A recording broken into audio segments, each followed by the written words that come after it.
Welcome to the Hope Alive producer training tutorial videos. And so what we're going to do is we're going to go over the checklist today in this video, and then I will do individual videos over almost every topic that's in that checklist.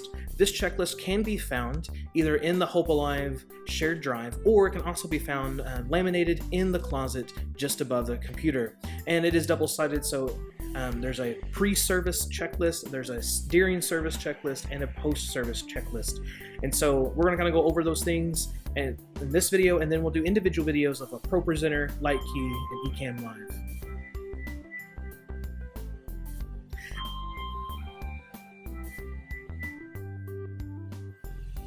I apologize, I'm doing these at school, so that was the class bell. So classes would be changing normally. But anyway, we'll get through this. I probably will cut that out, so don't worry. All right, so this is the producer checklist, as you can see there. Let's kind of zoom in and see kind of what's going on. And so I have the times here set so that you know what kind of when things need to kind of be happening. You do have a roughly 2 hours to get the first pre-service checklist kind of done on that. Now, so we'll kind of go through this. First, obviously, you need to turn on the system. Now, depending on what time you get there, depending on when the worship leader is there, or when our Shelby is there setting up our slides, some of this stuff might be done, but I would like you to double check, go through this, and make sure this is done, because not always, depending on what's happening, everything will be done for you. So don't assume the system's turned on if you get there and someone's already there. And so on the wall in the closet, let me kind of give a better view of what's going on here. So if you walk into the room, you have your main, you have a kind of a wall, and you have your light switches on this wall, and then my computer shelf. I'm going to do somewhat of a three-dimensional drawing here. Right at the top is a little bitty white remote.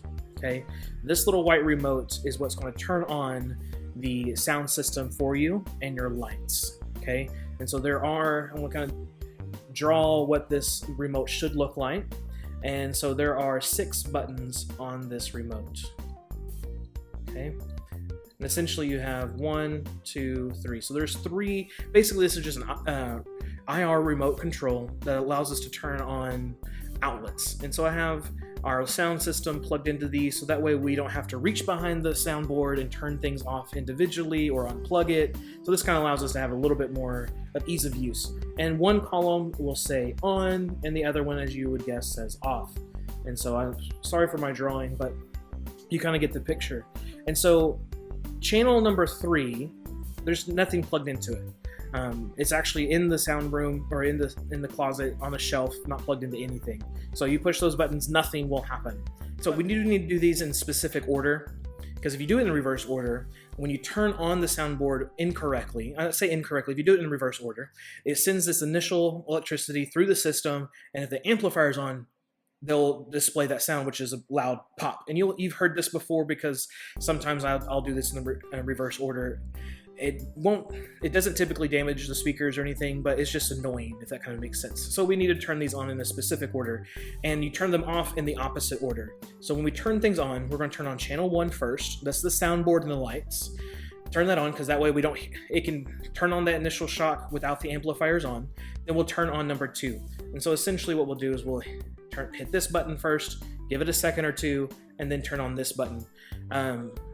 And then you'll see it. Now you should be able to see the green light of the amplifier just above the sound the subwoofer turn on, so that way you kind of know everything kind of turned on the way it should have. And of course, if you go onto your iPad and open up your XR Edit app, it should turn on. It should show up, say, hey, here's a soundboard that you can work with. So that's kind of stage 1. Turn it on the system, and there you have it. Our next system is we need to plug in our USB adapters. Okay, and what those look like, I'll try to do my best, because I'm using a similar one. Is we need to plug one of these guys in. All right, one looks just like that, and then a white one that is actually designed by Apple. And so we need to plug both of our USB to HDMI adapters with all of their USB video cables plugged into them, and I'll have some pictures for you to make sure that they're done in the right way. And so let me move that over because my screen just got real dark. I'm not sure why. There we go. Covered up the sensor, I guess, when I moved the camera. So I apologize. So we need to make sure those are plugged in, okay? Now, if the computer is on before then, I need you to restart the computer. Once those are plugged in and you see the computer, do that's flashing, it's saying, okay, I'm communicating to the TVs, restart the computer. Don't do anything else. Make sure things are saved, of course, but just restart the computer. For whatever reason, the Propresenter software and the Macintosh computer, there's a glitch in sending the sound out there. And I don't know if it's our USB adapter. I'm not sure what it is, but either way, in the initial hookup, the computer doesn't always send the audio of our songs and videos via USB out the HDMI to the soundboard when you just plug it in. So the way I've solved that is just restart the computer with everything plugged in, and it works every time, okay? And so that's step number 3. Restart the computer. I don't care what you're doing, what's happening, just restart the computer. Just get things plugged in, restart it. And that typically solves the problem, so you don't have to worry about it. But if in later steps, if the audio still hasn't gone through, we're gonna restart the computer and try again, okay? So once it's restarted, open the Propresenter app, and let me switch to my desktop so you can see that. That is gonna be this icon right here. That's the Propresenter app. I'm gonna go ahead and open it up, and so you can see, and I'm on the church computer at CAJ, so I won't have everything hooked up, but at least you can see what you would see on a Sunday morning, okay, or Sunday afternoon, excuse me. And so here's Propresenter, and this is typically how it will open up in a variety of ways. It could open up on the logo. It kind of depends on where it was closed at from the previous week or the previous time. So this is kind of what you're going to see at that time. Okay, so if you were going to go ahead and just test it to see are my TVs hooked up correctly, you click on the first slide, and over here we have a preview slide, and this should show you all 3 outputs that we need Propresenter to display. We have our front TVs here at the top, and we have our Livestream, our Ecamm software, our Livestream software here in the middle, and we have our confidence monitor or our back TV there in the back. And so you can actually see how that's changing. And if I happen to click on opening scripture, you can kind of see how all 3 of those will be completely different from each other. Display the text. You can see how the text is displayed completely different on all 3. And so as a producer, we need to make sure that Propresenter is actually displaying those texts differently on all 3 of those slides without much human intervention. So what we're trying to do is basically set up all the automation. So during the service, you as the producer, what you can focus on is just the live stream sound and the house sound. So you're not having to worry too much about whether Ecamm's seeing the right thing, whether the audience is seeing the right thing, or whether your stage volunteers are seeing the right thing. You can kind of have all this stuff preset. That's kind of the goal with this checklist, okay? So let me get back over to the checklist, and let's kind of continue going on. Once I open Propresenter, that's typically when I turn on the TVs. These 2 can happen in any order. So if you're waiting for the computer to restart, by all means, turn on the TVs. That doesn't matter whatsoever what order it is, but this is typically the order I follow on a Sunday morning when they're there. And then I need to configure the screens. Again, I'm gonna go into detail in a more detailed video about each of these, but essentially sometimes these USB adapters, Apple sees them differently from Sunday to Sunday. So sometimes we have to tell Propresenter to basically flip-flop its outputs from the back TVs to the front TVs, because for whatever reason, Apple chose to connect them in a different way this time. And that's really simple, really easy, but we can do that.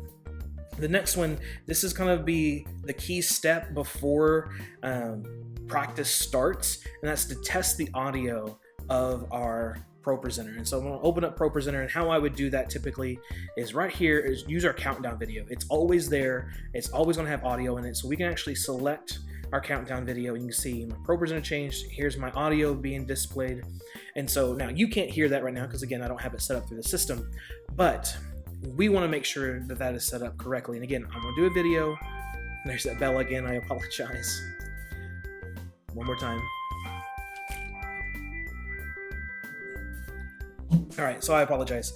I'll do a whole video on this, and I'll actually do it at the church, so that way you can actually hear the sound differences. So when you're in the closet, is the TV in the rear of the church hearing the video audio, or is the front of the house seeing it, or what happens when it's not? But in the worst case scenario, if you hear no audio, if you change everything, where'd my mouse go? Right here. If you do not hear audio at all in any of the TVs, and you've go through the video and you've gone through changing the audio preferences and still nothing, you're gonna have to do that, restart the laptop again. So that's what I've noticed, is you're gonna have to restart the laptop somewhere. And so I'm hoping with this particular restart here at the beginning, you don't have to worry about all of this. This kind of is obsolete. That's kind of what the goal of restarting at the beginning is. But if not, you will have to restart at this step. And that way, the reason why I want you to do this first before practice starts is so that way you can have all this reset go on before practice starts. And so that way, once practice starts, and after practice starts, you're not having to restart anything and resync things with the Propresenter iPad controller, remote controller, so that way nothing has to happen there. All this is done ahead of time. If you're waiting on the TVs to restart, or kind of where you're at and in the process, the wireless microphones, their batteries need to be changed. And so it takes 2 batteries per controller. They're all AA, which is nice. So it's all AA. We'll give you a word of caution here. Now, I will be honest with you. Typically, the worship leader does do this sometimes, and sometimes I will do it. So just ask, hey Jack, hey whoever it is, he told me, or hey Joni, Mark, did you change the batteries? If not, change the batteries. I will give you a little hint here. Do one microphone at a time, because the tape around the microphones is essentially removable, because as you twist that battery compartment off to gain access to it, if you do too many microphones at one time, you don't know which microphone is the blue microphone or red microphone, and then so therefore you have to kind of go through this process of elimination and finally put the covers back on where they belong. So do one microphone at a time. I'm telling you from experience. I was trying to do this really fast, took off all 4 of them, put all the batteries in, and then realized, oh no, I don't know which one's blue. So I had to really turn on the blue channel and turn on every microphone until I found the blue microphone, and then capped it, and so on and so forth. So that was that. Open up Ecamm Live is your next step, and when I say next step, run your prepare your house balances, because this is typically about the time the worship leader's ready to start service. So this is where you'll kind of pause Propresenter and Ecamm and all that kind of stuff. This is kind of where you'll pause and run the sound for your band. So kind of do a pre-mix, try to get everything as balanced as possible. And as you know, I've told you already, my suggestion would be to kind of set your practice sound just a little bit hotter than what you would want in the live stream or in the live setting, because human bodies absorb sound, and so that way you're not having to do so much adjustment there at the start of the service. You kind of already have some of that built-in absorption kind of calculated into your mix. So again, worship practice, I've turned up my volumes just a little bit, probably too much than what I would really want. And so that way, so when the human bodies came in, they absorbed that excess. And so I don't have to do too much adjustment there at the beginning. But I also put on my headphones, and I also do kind of a pre-check for the live mix. And again, I want to do this for every song, so I kind of have a hearing of what am I listening to versus live or house audience. So I want to kind of hear those differences on each song. So again, it is a little busy, but once you kind of have them set, your worship, you don't have to do a lot of adjustment during your worship. It's not completely, there is no such thing as, once you have it set for practice, you never have to touch your soundboard again during your service. That is an outright miscommunication or misconception. You have to, there will always be something to adjust, because every human being absorbs sound differently. Where they sit is differently. Something is going to change about week to week to week. And so you can't just set it there. And from second to second, things change. When a train goes by, that's changing our audio. That's changing the vibrations of our building. And so we need to be ready for those kind of things. Now, it's nothing to stress about, but I'm just telling you, you're going to have to be on guard and be listening. All right. So Once all the practice is done, this is typically when I start going in and I really start hammering all my automations out. I make sure Ecamm Live is open. Now this has to be open first. Before you turn on the big camera, right now, this has to be turned on first. If not, the camera and Ecamm will not talk to each other. And so you have to close Ecamm, you have to turn off the camera, and then do it in this order. So just from the get-go, turn on Ecamm first, and then turn on the camera. Now the camera, just as a reminder, you have your lens setting out here, and right on top is a little bitty round disc. And behind that round disc, I'm going to do like more of an aerial view of it. Behind that round disc, again, here's the top of my camera, okay, is a little bitty switch around this little knob, and it will slide this direction to turn on, and it'll slide this direction to turn off. So you pull it towards you to turn off, push it away from you to turn it on. And you may need a chair or you can reach it, but that's how you turn it on. But that's going to be turned on after you open Ecamm Live software. And again, just so you can again see what that logo looks like, it's right here. If you hover over it, Ecamm Live, of course, it has the red live symbol on it as well. So that's kind of my next step. And then basically I need to see, does my big camera, is it connected? Is it talking correctly? And I'll show you real quick. Again, I'll do videos, but I'll just kind of show you very briefly kind of how that looks. And so if I open up Ecamm, it's going to give me a virtual video switcher. It's going to show me all my inputs of video. Okay. And so if I hover over it, you can kind of see here, here's my webcam I'm using right now. Here's my, it's kind of covered up, but this is my Mac, my FaceTime camera. This is a Logic Cam virtual camera that I downloaded, and here's Propresenter. So you can see here's all of my, essentially my videos. And so that's basically, I want to verify in this little virtual video switcher, does my camera show up? And of course it should default to seeing that. So you should be able to see it here in the middle where you see me talking now.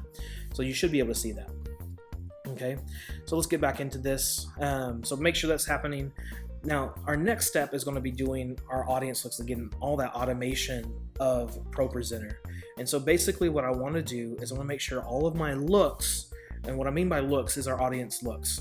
So if I go back into Propresenter, I want to show you again, what I'm talking about looks is essentially what I want to do is when I click on this first background slide of anything I do, I want to make sure that these 3 preview screens change and they're in the appropriate order.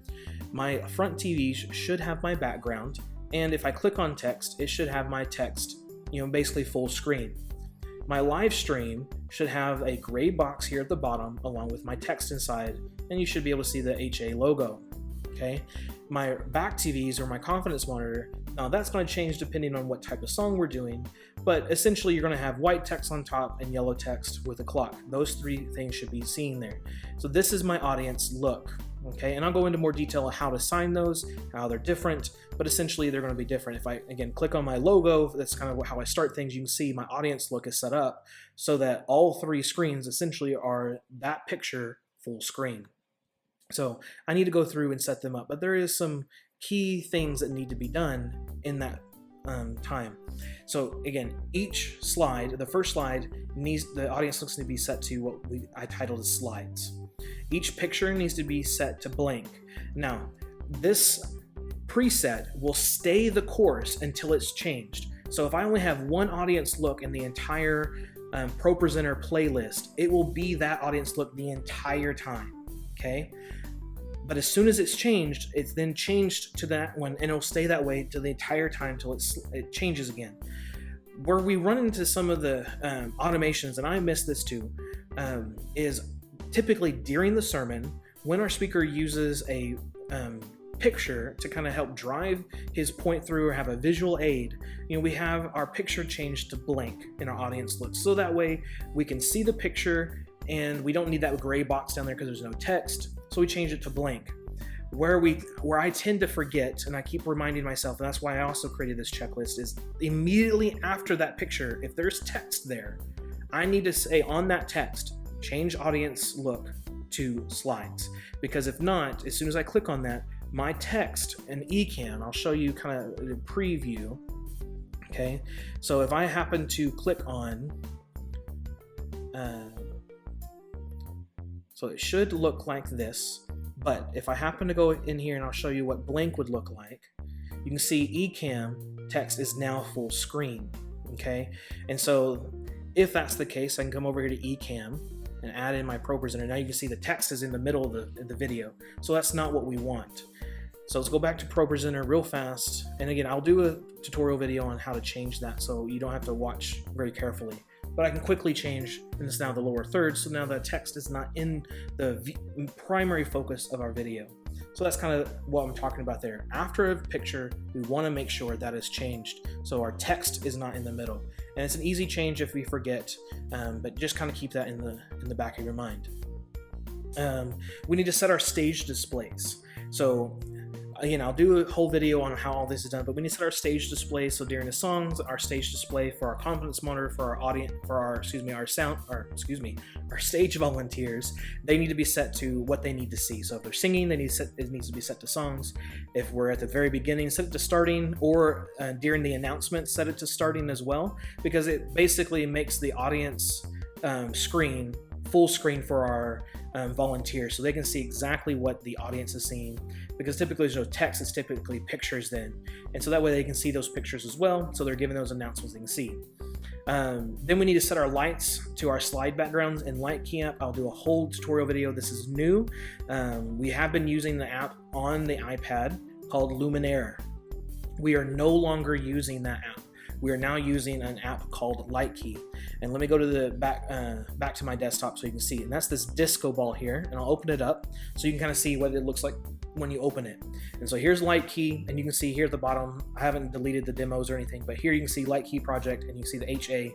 So when I click on it, it should give me an error. Yeah, it did. That I'm not connected to any of my ArcNet devices, which is my device that, because this is all digital over the internet, so it's like, hey, the lights aren't connected.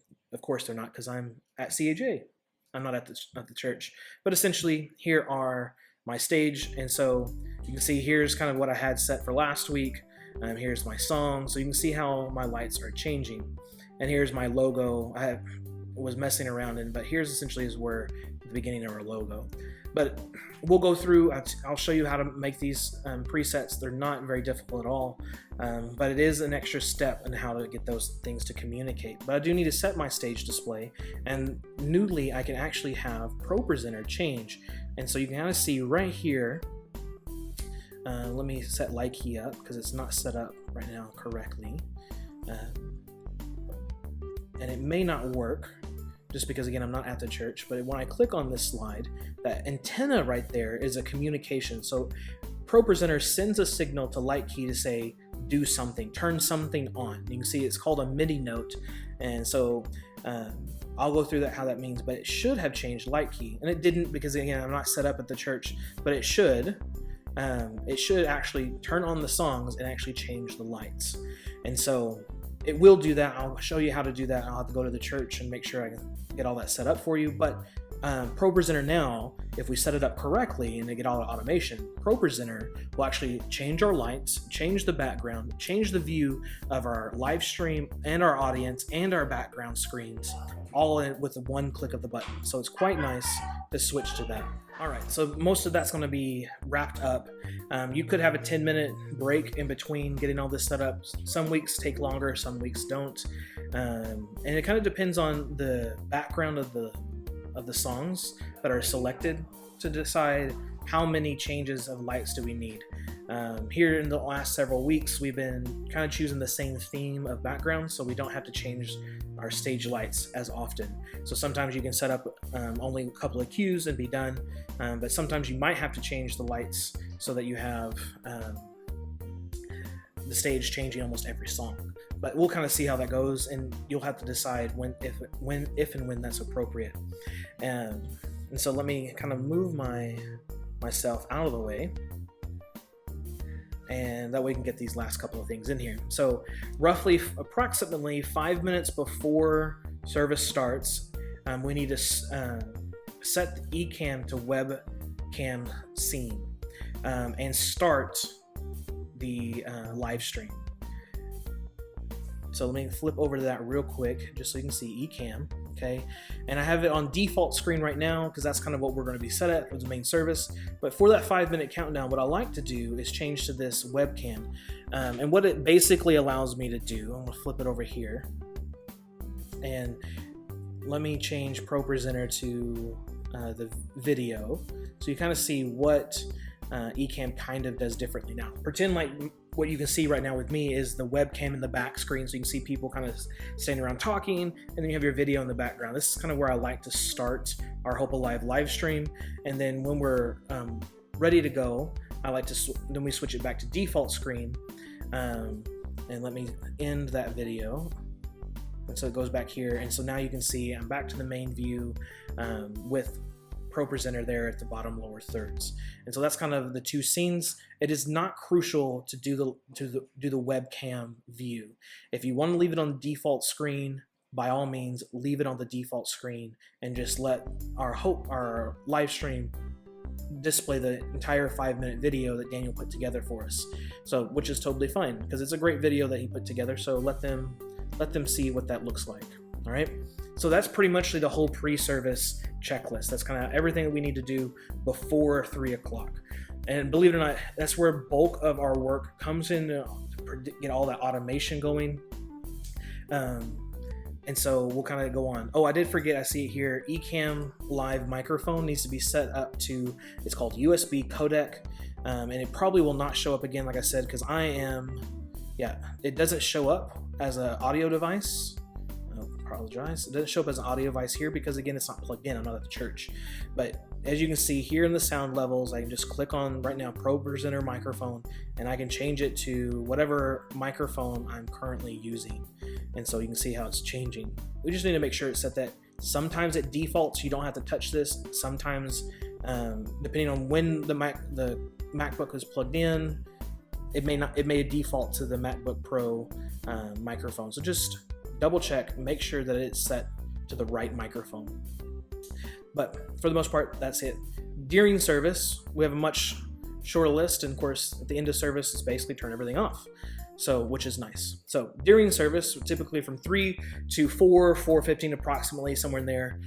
This is typically during the service. So basically, the beginning of the service, I say change the Ecamm scene to default.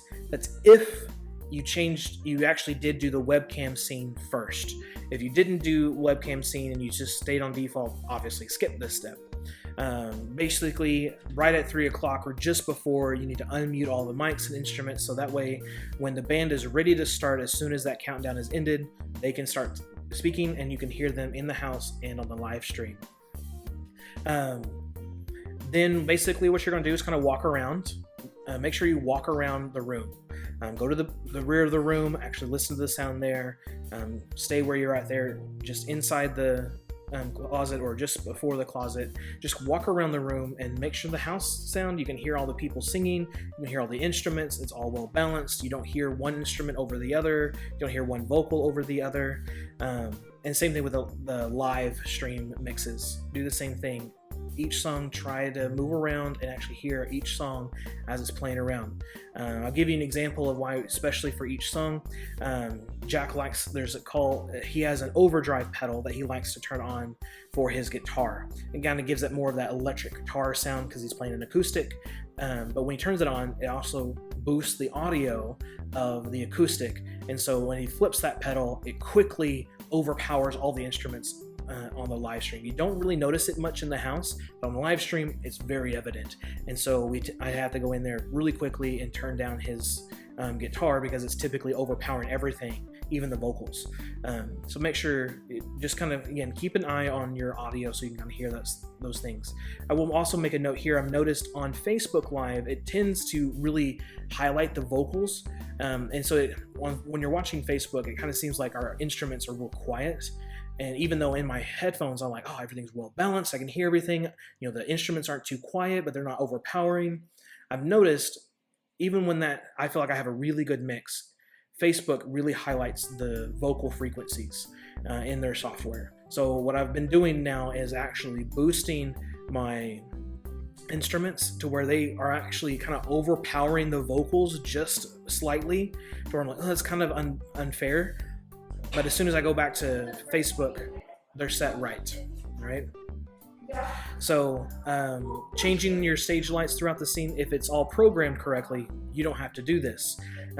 So this is written after we switched over to light key.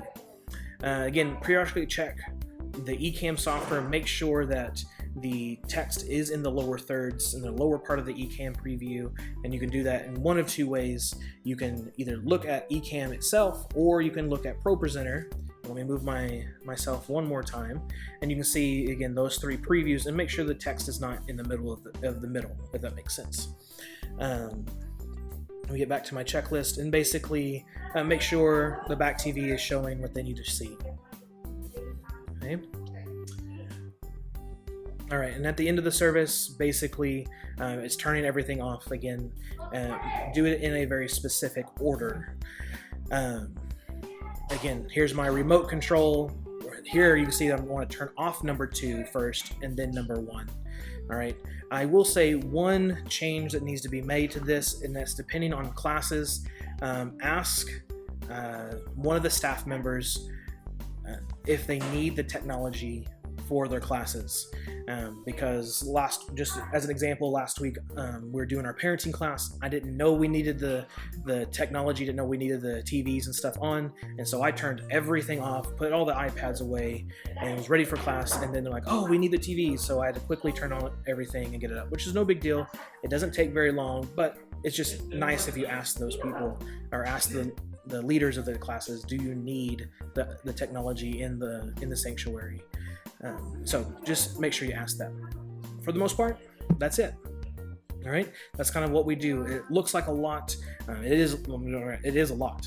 But if you get all the steps right, you don't always have to look at this checklist. You kind of have an idea of what needs to be done, and you kind of get used to what does the producer actually do. But look forward to other videos that will be more specific on each of these topics.